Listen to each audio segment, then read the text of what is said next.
YouTube, California Modder. We are back for another episode of the Switchwire Madness. Now, we're going to be talking about a couple things that really annoy the crap out of me and what we might do with it.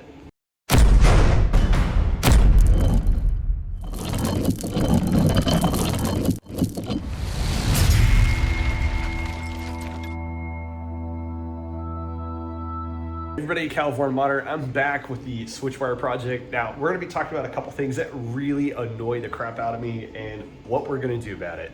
So, not really an annoyance, but this thing does work. I'm really excited about this. It fits in the stock location. It's quite solid, actually. I'm really impressed how well these parts turned out. The 2.4 did an incredible job on it. Anyway, one of the things that really annoys me about this is the location of the end stop placement. I absolutely hate it. I think it's probably like the dumbest idea on this entire build. Now, you guys can argue with me, that's fine, but it makes no sense to have the end stop over here and then route the wires around to go out here where the bed wires are anyway. I mean, for me, I want all the wires on one side of the printer. So even though this does work and, you know, the end stop does click and activate and everything, it doesn't make sense. Oh, and an update while I'm here, this does not move anymore now that I actually have the correct bolts here and they are actually tightened down really well. I think that was the entire issue all along, was I just didn't pay attention to the bolts I had in here originally, and that's what allowed it to lift a lot.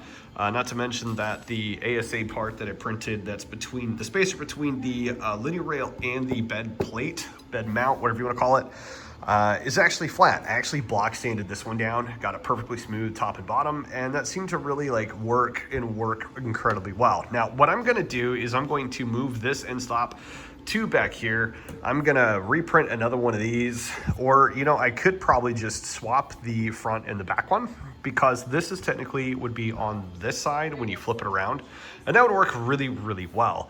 Then all I have to do is deal with end stop wires that come from here and go out, and I think that would make a lot more sense for me in the long term of what I'm trying to accomplish with this build.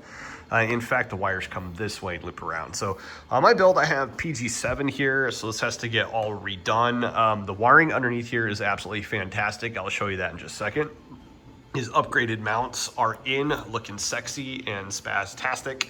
I'm very excited about it. I think this is gonna look really good. I like the color combo. It's looking good. Now, just a couple of points on the probe choice for this thing. I had totally spaced that this bed had an obscene amount of magnets glued in already, and that's cool and all, and that's probably the main reason why I didn't go Cardo. I'm glad I didn't go Cardo or Beacon, mainly because that would have been a bad choice, because it wouldn't have worked anyway. It would have had issues and trying to plot things and everything. I think Clicky's going to be fun, and like I said, I have a bunch of servos and I want to use them, and I think it's going to really utilize some of that stuff and just, you know, me liking mechanical things. Right, so another update, let's just compare the difference between the stealth burner, and this is actually half a stealth burner. I mean, you know, the hot end crap is here, whatever. But this is a chonky boy compared to Zoll, and of course I don't have the main plate or, you know, the extruder on there, but Zoll is quite smaller and less weight, less mass. Already this thing is freaking heavy. I mean, it is incredibly heavy with the motor on there. And I know Zoll is lighter. There's a lot of videos out there, but I just kind of wanted to show you guys the comparison between the two, and how crazy that really is. Also, the mesh is looking awesome. I did promise an electronic space shot, so let's do that. So the wiring is a little magnificent, if I don't say so myself. I made a custom modified Logan Fraser Waggle mount to actually mount this guy to the back side of the extrusion, so that way I can just have the inlet go here, if these wires jump over to here, and then these guys go to here, and I think, you know, we're pretty much done with this thing. So fun fact, these clips, these green clips right here, are actually from the Voron Trident, and what's funny about those is the wires are actually supposed to go on the top and you run a zip tie through it. Well, my friend Jaden decided to do it this way and on a different printer, and I thought, well, I'm gonna steal that. So that's exactly what I did. I stole it for myself, and I'm actually really excited about it. I think it looks really good. Now, There are a few things with the bed that are really annoying me that I'm going to be fixing here. So let's talk about that real quick before we wrap this video up.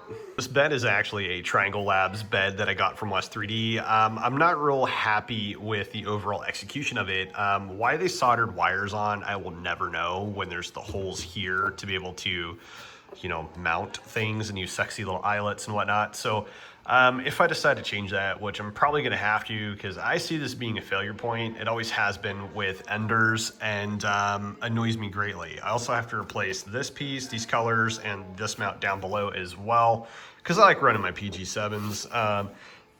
Actually looking at it, I feel like this could be redone, just make it go straight instead of curving. I don't know why I did that. I obviously did it for a reason, but that reason I can't remember. So a little bit of CAD work tonight to try to finish this thing up. I was contemplating doing JSTs for like the thermistor and something else, or even Wagos might be good, but you know, Wagos take up a lot of space, and I'm trying to reduce weight on this bed as much as possible, even though I have the second motor for a little more torque. But if you guys have any ideas or tips or tricks for this bed wiring and or cable management, let me know in the comments below, and I will definitely look at them if I don't come up with a solution tonight. So I appreciate you guys watching this far for the Switchwire rebuild. We got a lot more coming up, such as like doing the tool head and the gantry and getting the belts all situated and cool stuff like that.